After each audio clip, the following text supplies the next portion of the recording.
Welcome to Manila Ocean Park. As usual, from Atimonan to Manila, we travel 4 hours. Saan pa nga ba tayo manggagaling, di ba? Kung di sa bayan nating Sinilangan. Sa Atimona ng Quezon Province. Yung ibabayad yung entrance fee dito, sulit na sulit naman kasi pagpasok mo, ang dami yung pwedeng puntahan, ang dami yung pwedeng makita. Advisable na puntahan to, lalo na pag may kasama kang bata. 101% na mag-i-enjoy ang mga kiddos nyo dito. Ito na yung second time na nagpunta kami dito. At simula noon hanggang ngayon, ang dami pa rin talagang tao dito sa loob. Pumunta kami dito para ipasyal yung Sri Lankan Inloco habang nandito siya sa Pilipinas. At ayun, ang ending, nag-enjoy naman siya. Maganda kasi talaga dito guys sa loob. Talaga namang ma-entertain kayo. Kayo ng buong pamilya mo. At alam nyo ba kung anong maganda rito? Number 1, meron silang tinatawag na oceanarium. Meron sila ditong 14,000 marine creatures.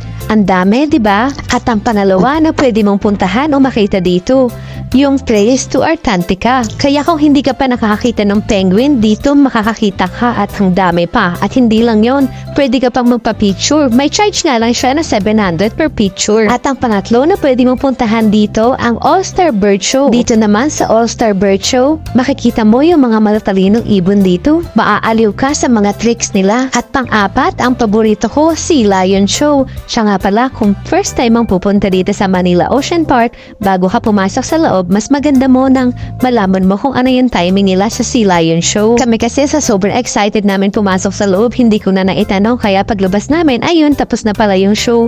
Meron na silang show na 2 beses sa isang araw. Kaya mas maganda kung malaman nyo muna yung timing bago kayo mag-ikot-ikot sa loob. Pwede rin kayo magpa-picture ng family mo o ng friends mo kasama ang mga Sea Lion. Pero as usual, walang free ngayon, may bayad pa rin. At ang kasunod ay ang World of Creepy Crawlies. Maganda dito, ang dami mo ring creatures na makikita. At ang next ay Angelis Dancing Sea Fairies. Pagpasok mo pa lang dito, ang sarap na sa pakiramdam kasi yung music niya nakaka-relax talaga. Yung feeling mo nasa ibang planeta ka. Basta iba yung feeling pag nandito ka na sa loob ng Angelis Dancing Sea Fairies. Ang ganda kasi talaga tingnan ng mga jellyfish sa dilim. Ayan o, tingnan nyo.